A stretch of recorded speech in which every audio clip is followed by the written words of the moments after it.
નમસ્કાર, ગુજરાત 7 ન્યૂઝમાં આપનું સ્વાગત છે।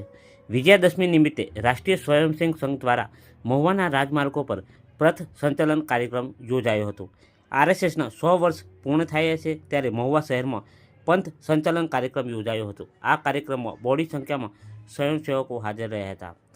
મહુવાના રાજમાર્ગો ઉપર ભગવા ધ્વજને લઈને ભાઈઓ અને બહેનો દ્વારા પુષ્પવર્ષા કરવામાં આવી હતી। મહુવાના ધારાસભ્ય શિવાભાઈ ગોયલે પણ ભગવા ધ્વજને પ્રણામ કરીને પુષ્પવર્ષા કરી હતી।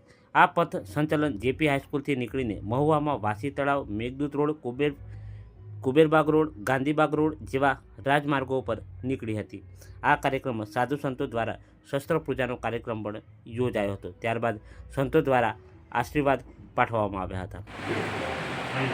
श्री रामचंद्र जी भगवान की जय। नित्य पूजा से तंत्र अमारो दानवता